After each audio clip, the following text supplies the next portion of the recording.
আমাৰ মহাবিদ্যালয়ত পানীৰ সমস্যাটো আগৰ পৰা আছে, আৰম্ভণিৰ পৰা আছে। আমি বিভিন্ন ধৰণে এটো যোগাযোগ কৰি আছিলোঁ ডাইৰেক্টৰ হায়াৰ এডুকেশ্যনৰ লগতো। তাৰপিছত আমাৰ তাত মিটিং হ'ল আৰু এতিয়াৰ মুখ্যমন্ত্ৰী তেতিয়াৰ শিক্ষামন্ত্ৰী ডক্টৰ হিমন্ত বিশ্ব শৰ্মা ছাৰেও এই সম্পৰ্কে অৱগত।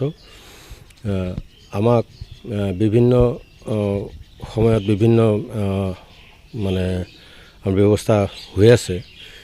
কিন্তু এটা কথা ক'ব লাগিব যে সেই সময়তে আমি যেতিয়া দৰঙৰ DC মহোদয়ক আমি আবেদন কৰিছিলোঁ, তেখেতে ক'লে যে আমাৰ জল জীৱন মিছনৰ কাম আৰম্ভ হ'ব, আপোনালোকৰ তাতে এটা তেনেকুৱা ধৰণৰ প্ৰকল্প দিয়া হ'ব। আৰু মৌখিকভাৱে আমি গভৰ্ণিং বডিৰ পৰা যেতিয়া তেওঁলোকে ক'লে মানে পাব্লিক হেল্থ এক্সিকিউটিভ ইঞ্জিনিয়াৰ মঙলদৈয়ে আমাৰ ইয়াতে মাটি বিচাৰিলে, আমাৰ মহাবিদ্যালয়ৰ ভিতৰতে আমি এডোখৰ মাটি গভৰ্ণিং বডিৰ সিদ্ধান্ত মৰ্মে তেখেতসকলক দিলোঁ। প্ৰজেক্টটো সম্পূৰ্ণ হ'ল, কিন্তু দুৰ্ভাগ্যৰ কথা হ'ল যে প্ৰজেক্ট সম্পূৰ্ণ হোৱাৰ আজি বহুদিনৰ কেইবামাহ পাৰ হৈ গ'ল, কিন্তু আমাৰ মহাবিদ্যালয়ৰ এটুপি পানীও পোৱা নাই। আৰু মোৰ অৱগত যে আমাৰ কাষতে 2-4খন বিদ্যালয় আছে, তেওঁলোকেও যিটো ইনষ্টিটিউচনেল কানেকশ্যন সেইটো পোৱা নাই। সেয়াই আৰু বিশেষ কি ক'ম।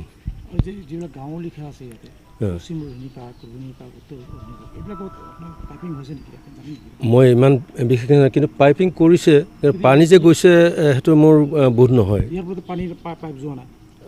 পাইপ কলেজত সংযোগ কৰা নাই, কিন্তু কলেজৰ পৰা বাহিৰলৈ সংযোগ কৰিছিলে, কলেজৰ ভিতৰত কৰা নাই। মই অলপতে আজি কেইমাহমানৰ আগতে মই আকৌ এই কথাৰ সম্পৰ্কে এখন আবেদন দিছিলোঁ PSC এক্সিকিউটিভ ইঞ্জিনিয়াৰ। মই একো সমাধান পোৱা নাই। আৰু ইতিমধ্যে মই ডাইৰেক্টৰ পাব্লিক হেল্থ, আগৰ আমাৰ ডাইৰেক্টৰ আছিলে তেখেত হায়াৰ এডুকেশ্যন মিলি ছাৰ, তেখেতকো মই মৌখিকভাৱে ফোনেৰে জনাইছোঁ কথাটো, কিন্তু এতিয়ালৈকে আমি সমাধান একো পোৱা নাই। ছাৰ, বৰ্তমান আপোনালোকে যিটো পানী খাই আছে, পানীৰ কোৱালিটি কেনেকুৱা?